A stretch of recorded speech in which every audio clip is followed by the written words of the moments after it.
Hi, this is Kerry.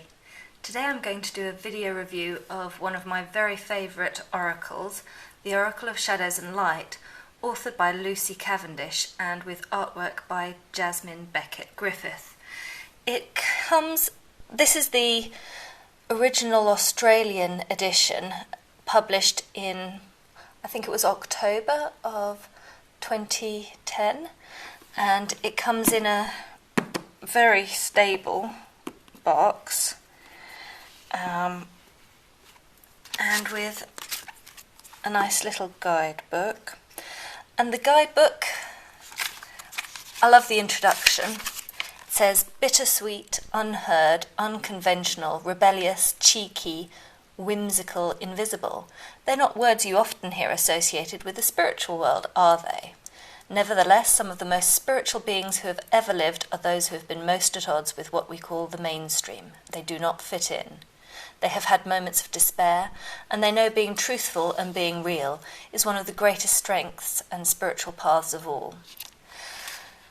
This deck is very cute, but it also has a bit of a dark edge. As they say, this is an oracle for those who felt they have no home. It seeks out the strangelings, the in-betweeners. In this, they call it of misfits and mystics. In this book, there are a number of spreads, a 3-card spread, a simplified Celtic cross spread, and the hidden and revealed spread. And then the bulk of the book is dedicated to the cards with a little black and white scan, and then something about the individual on the card, what the person or character says, and a divination message. So that's quite nice, and that takes up the rest of the book. As for the cards, the backs show this lovely creature. Let me move that box. And although Shadows and Light is what is described for the deck, there's a number of sort of subcategories within it. There's angels, so here we have the Ángel de los Muertos, or the Angel of the Dead, the Angel of Time, a rather feisty looking snow angel. You can see also that they have quite complex borders in a sort of golden blue colour. We also have the candy cane angel, and at the bottom of each card there's a little sentence. For example, candy cane angel, it's time for a treat. Violet angel, breaking dawn. The storm angel, collision of beliefs, styles, attitudes, energy. And the angel of alchemy, who is the lady on the back of the cards as well. So there are angels. There are also a number of fairies. I love the grumpy red fairy. She does look grumpy, but really quite cute. A very meditative pink lotus fairy. Poisonous green absinthe fairy. And a fairy of the highlands, as well as mildew fairy. You can really see that there is a dark edge to these, that although they look sweet and sort of manga-like with their big eyes, they also have a bit of a darker edge to them. And that's one of the things that I really like about this oracle deck, is that it's not just all rainbows and unicorns as so many people describe it. So we have a number of fairies, and there's a lot of colour here, and a fair bit of symbolism, as well as the little descriptive words underneath. Lucy Cavendish's descriptions and so on are very beautiful, but I think also that the cards in themselves can just be read intuitively.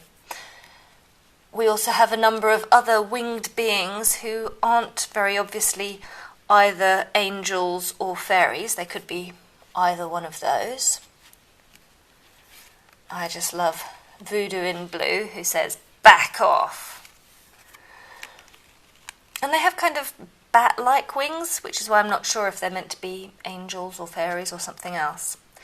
Then we also have a number of sea women, mermaids, the Nautilus Princess,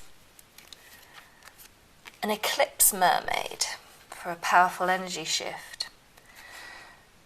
The next sort of subsection is we have a number of witches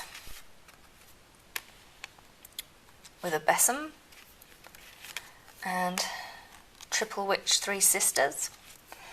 And then in this Oracle of Shadows and Light deck, we see a bit more of the darkness with a number of cards that are related to death or ghosts. Death and the Maiden, Faceless Ghosts and the Haunted Girl, Ghosts of the Past, and a Trick-or-Treating Girl, as well as Ghosts of the Pumpkin Patch and a Shallow Grave.